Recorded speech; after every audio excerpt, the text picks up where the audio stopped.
بسم اللہ الرحمن الرحیم۔ السلام علیکم۔ کافی سال قبل میں نے عمران خان صاحب کو ایک خطاب دیا تھا سیاست کا لاڈلا، اور حقیقت یہ ہے کہ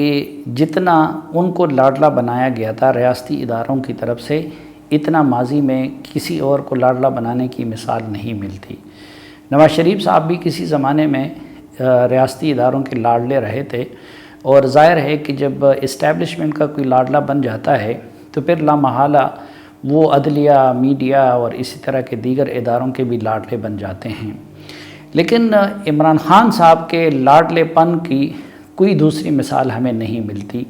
اور جو احسانات ان پہ کیے گئے اس کی بھی ماضی قریب میں کوئی مثال نہیں ملتی، اور جس طریقے سے اداروں نے اپنے آپ کو ان کے لیے استعمال کیا اس کی بھی ماضی میں کوئی مثال نہیں ملتی، اور جس طریقے سے ان کے سیاسی مخالفین کو یا صحافتی نقادوں کو یا عدلیہ میں وہ لوگ کہ جو اس لاڈلے کی رستے میں مزاحم بن رہے تھے یا ان پہ تنقید کر رہے تھے، تو ان کو جس طریقے سے رگڑا دیا گیا اس کی بھی ماضی میں کوئی مثال نہیں ملتی۔ اچھا، یہ سب کچھ جو ہو رہا تھا یہ کچھ تو نواز شریف صاحب اور زرداری صاحب کے انتقام میں ہو رہا تھا، شاید ان کی بھی کچھ غلطیاں تھیں، اور نواز شریف صاحب پہ تو یہ غصہ بھی تھا کہ آپ ہماری ہی تخلیق تھے اور آپ نے آ کے ہمارے گلے میں ہاتھ ڈال دیا۔ تو اسی طرح زرداری صاحب پہ کچھ اور حوالوں سے غصہ تھا، لیکن کچھ لوگ جینونلی یہ سمجھتے تھے کہ ایک تیسری قوت ہونی چاہیے پاکستان کے اندر، اور عمران خان صاحب کا کمال بھی یہ ہے کہ جتنا وہ اپنے مخاطب کو بے وقوف بنا سکتے ہیں، یہ صلاحیت نہ زرداری صاحب میں ہے اور نہ نواز شریف صاحب میں ہے۔ چنانچہ بہت سارے لوگ اور بہت سارے ادارے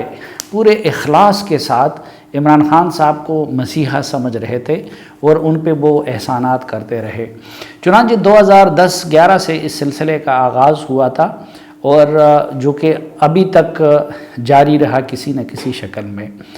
آپ دیکھیں کہ عدلیہ نے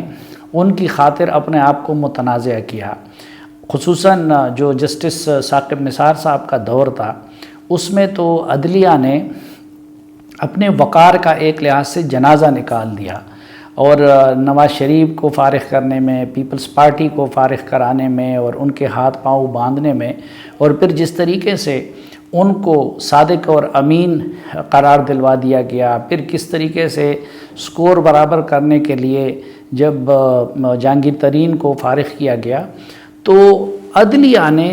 میرے خیال میں ہر وہ کام کیا عمران خان کی خاطر جو کہ ان کی ریکوائرمنٹ تھی اور ان کی ضرورت تھی۔ آپ دیکھیں پاناما میں سے صرف ایک نواز شریف کے معاملے کو اٹھا لیا گیا اور باقی ہزاروں لوگ اسی طرح رہ گئے۔ پھر خود جس طریقے سے پارٹی فنڈنگ کیس میں عدلیہ ان کو ریلیف دیتی رہی، لیکن آپ دیکھ لیجئے کہ اس وقت عمران خان صاحب ہی نے عدلیہ کو سب سے زیادہ ان کی خاطر کچھ ان کے اقتدار میں آنے سے قبل عدلیہ کو بدنام کیا گیا، اور کچھ اقتدار میں آنے کے بعد انہوں نے اس عدلیہ کو بدنام کیا اور اس کے وقار کو مجروح کیا، اور اس احسان کا بدلہ انہوں نے اس صورت میں دے دیا۔ آ جائیے ہمارے میڈیا پہ۔ میں نے اپنی صحافتی زندگی میں ایسا نہیں دیکھا ہے کہ اس میڈیا نے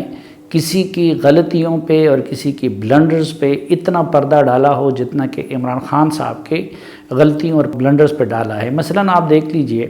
پارٹی فنڈنگ کیس ہے، کب سے چل رہا ہے، لیکن اس میڈیا نے اس کا کتنا تعاقب کیا، ظاہر نہ ہونے کے برابر ہے۔ پھر آپ اسی طرح آ جائیے ان کے یو ٹرنز کا معاملہ ہے، اور ایک بندہ روایتی سیاست کو ختم کرنے کے لیے اٹھا تھا، لیکن انہوں نے پھر اعظم سواتی اور جہانگیر ترین اور ان سب کو ساتھ میں لا لیا، چودھری برادران ABC، لیکن میڈیا ان کے ہر غلطی کا ایک سطحی سا ذکر کر کے آگے نکل جاتا تھا، اور اس کے برعکس جو ان کے سیاسی مخالفین تھے تو جتنا میڈیا ان کے خلاف استعمال ہوا، مثلاً نواز شریف اور ان کے ساتھیوں کو بدنام کرنے کے لیے غدار ثابت کرنے کے لیے. یہی حسر پیپلز پارٹی کے ساتھ تو خیر اقتدار میں بھی میڈیا کرتا رہا، لیکن اپوزیشن کے دنوں میں بھی پیپلز پارٹی کا دو ہاتھ میڈیا اس کے ساتھ کرتا رہا. ان کے اگر کچھ اور حریف تھے مولانا فضل الرحمان جیسے، تو ان کے ساتھ بھی میڈیا نے عمران خان کی خاطر انتہائی برا سلوک کیا. اور پھر میڈیا جس طریقے سے ان کو گھنٹوں دیکھ کے، مثلا یہ رواج ان کے لیے ڈالا گیا، اور اس میں خود میرے چینل نے ہی اس کی بنیاد رکھی، اور میرے چینل اور میرے گروپ نے سب سے زیادہ احسان شروع میں انہوں نے عمران خان پہ کی ہے. یہ جو کرسیاں لگ رہی ہیں اور جی تیاریاں ہو رہی ہیں اور کئی گھنٹے تک جلسے دکھانا، یہ رواج عمران خان صاحب کی خاطر میڈیا والوں نے ڈال دیا. پھر گھنٹوں ان کی تقریریں دکھانا، پھر فرینڈلی انٹرویوز، یعنی میرے چینلز پہ جتنے فرینڈلی انٹرویوز عمران خان کے ہوئے ہیں اتنا کوئی دوسرا لیڈر تصور بھی نہیں کر سکتا. پھر ایک اینکر جن کا میں نام ابھی اگر لینا شروع کر دوں کہ انہوں نے عمران خان صاحب کے ساتھ جو مہربانیاں کی کہ ان کے غلطیوں پہ پردہ ڈالتے رہے اور ان کے مخالفین کو لتاڑتے رہے. میڈیا کے لوگوں نے بھی اس میں کچھ تو وہ تھے کہ جو یہ سب کچھ عمران خان کے سرپرستوں یا اسٹیبلشمنٹ کے کہنے پہ کر رہے تھے. دوسرا ایک طبقہ ان لوگوں کا تھا کہ جن کو نواز شریف یا پیپلز پارٹی یا مولانا فضل الرحمان ان پہ غصہ تھا، تو ان کی انتقام اور ضد میں یہ کام کر رہے تھے. اور ایک طبقہ ان لوگوں کا بھی تھا کہ جو جینونلی عمران خان صاحب نے ان کو بیوقوف بنایا ہوا تھا اور وہ ان کو مسیحا سمجھ رہے تھے. تو وہ میڈیا ان کی خاطر تقسیم بھی کر دیا گیا ان کے اقتدار میں آنے سے پہلے، اور ڈسکریڈٹ بھی کر دیا گیا. اب ہونا تو یہ چاہیے تھا کہ اقتدار میں آنے کے بعد عمران خان صاحب پہلی فرصت میں میڈیا کو نوازے، لیکن ان کے دور میں میڈیا کا جو حشر کیا گیا وہ ماضی میں ان کے جو مداح تھے، جن کے ان پہ بڑے احسانات تھے، مثلا کامران شاہد جیسے لوگ، وہ آ کے کھل کے کہتے ہیں کہ ہاں میں نے عمران خان کو سپورٹ کیا. اسی طرح آپ مبشر لقمان جیسے لوگوں کو دیکھیں کہ جو ان کے ساتھ سٹیج پہ جا کے اور تقریریں بھی کرتے رہے اور ان کو تقریریں بھی لکھواتے رہے. محسن بیگ صاحب کی مثال لے لیں، بہت سارے اور بھی ہیں. تو نہ صرف یہ کہ عام میڈیا کے پیچھے وہ پڑ گئے، بلکہ خود ان جیسے لوگوں کو بھی انہوں نے نشانہ بنایا. اور دو چیزوں کی بنیادی ضرورت ہوتی ہے میڈیا کے لیے. آزادی سانس کی حیثیت رکھتی ہے یا آکسیجن کی حیثیت رکھتی ہے، اور اس کے لیے فائنانسز غذا کی حیثیت رکھتے ہیں. عمران خان صاحب نے اقتدار میں آنے کے بعد اپنے سرپرستوں کے ساتھ مل کے میڈیا سے یہ دونوں چیزیں چھین لی. چنانچہ ان کے دور میں میڈیا جس ابتری کا شکار ہے، میں خود بار بار اس کا اعتراف کر چکا ہوں اور اعلان کر چکا ہوں کہ پرویز مشرف صاحب کے دور میں بھی میڈیا کے ساتھ اتنی سختی نہیں تھی، بلکہ ان کا دور ان کی بنسبت میڈیا کے لیے بہت اچھا تھا. لیکن جو اب ان کے چاہنے والے تھے اور جو ان کے اقتدار کا رستہ ہموار کرنے والے تھے، وہ بھی اب یہ مانتے ہیں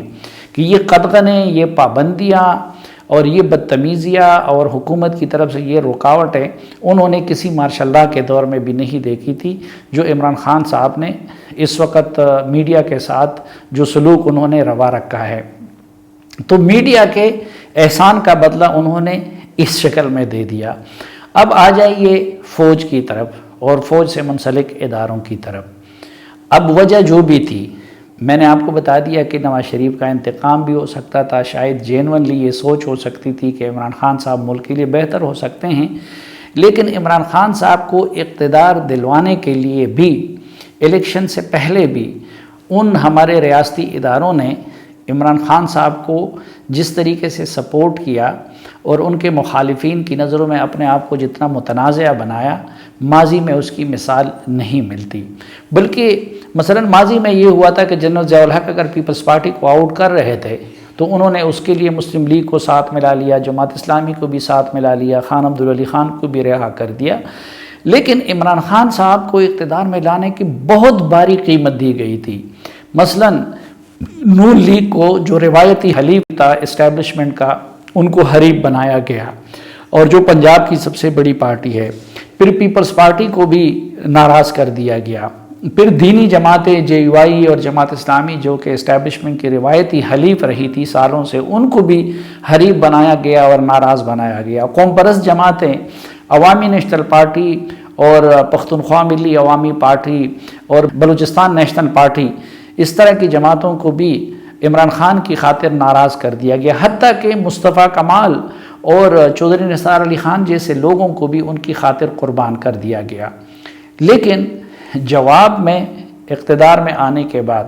پہلا کام تو انہوں نے یہ کیا کہ جس طرح ماضی میں وہ کرتے رہے، تو اقتدار میں آنے کے بعد بھی حکومت ہمیشہ اداروں کے لیے ڈھال بنتی ہے، لیکن عمران خان صاحب نے اپوزیشن اور اسٹیبلشمنٹ کو مسلسل لڑانے کی کوشش کی۔ اسی طرح عمران خان صاحب مسلسل یہ کوشش کرتے رہے کہ میڈیا اور اسٹیبلشمنٹ آپس میں لڑتے رہے، یعنی حکومت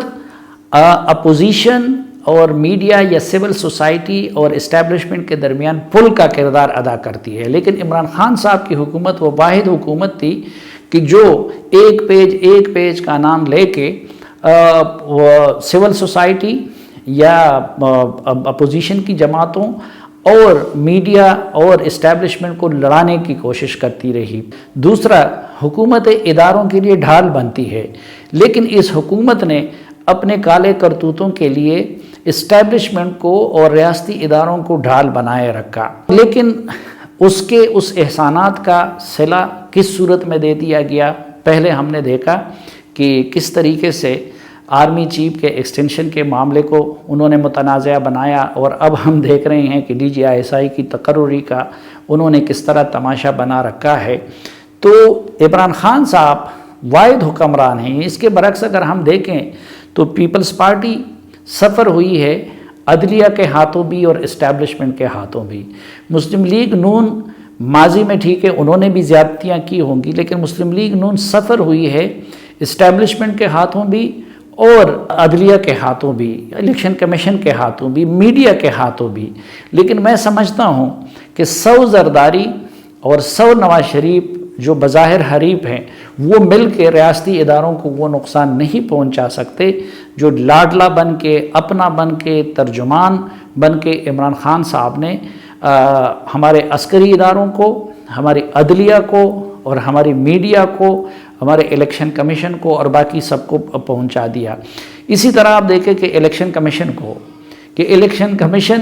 کو کس طریقے سے عمران خان صاحب کو اقتدار میں لانے کے لیے استعمال کیا گیا۔ یہی الیکشن کمیشن اگر پارٹی فنڈز کا کیس کا فیصلہ کرتی تو عمران خان صاحب کب سے سیاست سے آؤٹ ہوتے، لیکن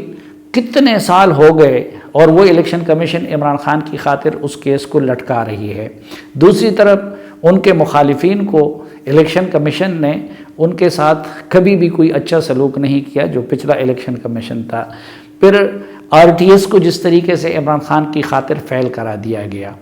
پھر پتہ نہیں سارا ریکارڈ کس طریقے سے غائب کر دیا گیا، تو الیکشن کمیشن کی جو رہی صحیح کریڈیبلٹی تھی وہ عمران خان صاحب کو اقتدار میں لانے کے خاطر اس نے داؤ پہ لگا دی۔ لیکن اب چونکہ لاڈلا پن ان کا اتنا بڑھ گیا ہے کہ کسی بھی ادارے کی طرف سے چونکہ ان کے کسی خواہش کے مقابلے میں کبھی نہ نہیں کیا گیا، تو اب اگر معمولی سا بھی ان کے سامنے نہ کیا جاتا ہے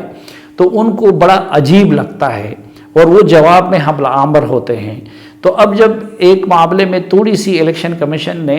ان لاڈلے کے خواہش کی تابعداری نہیں کی یا اس کی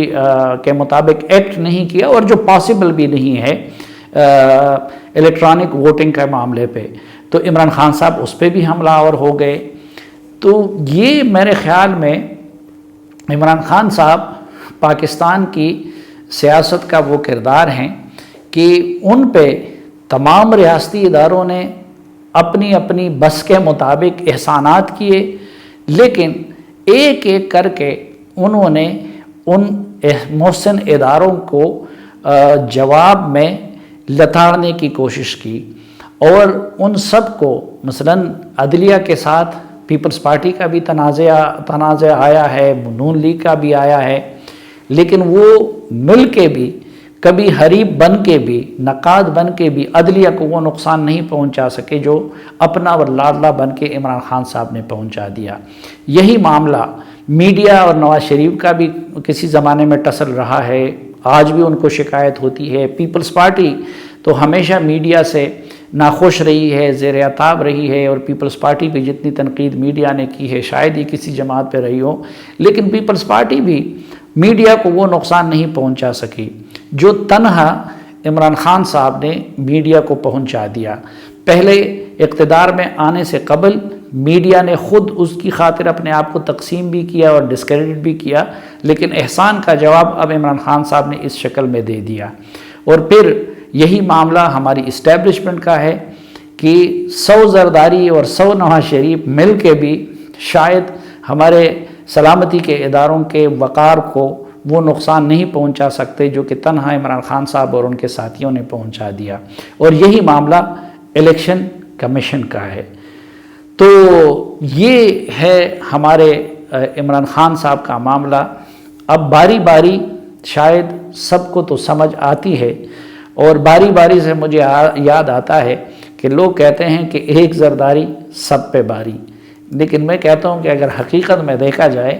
تو ایک نیازی یا ایک عمران نہ صرف یہ کہ سب پہ باری ہے بلکہ ایک نیازی ملک پہ باری ہے۔ اب سوال یہ ہے کچھ اداروں کے اور کچھ لوگوں کی آنکھیں تو کھل گئی ہیں، لیکن نہ جانے کہ اب ان کے لاڈلے پن اور ان کی محسن کشی کے عمل سے ملک کو جو نقصان پہنچا ہے، خدا جانے یہ سلسلہ کب رکے گا، اور اس سے بڑھ کے یہ کہ جو نقصانات ہوئے ہیں نہ جانے اس کی تلافی کے لیے اب پاکستان کو کتنے سال لگیں گے۔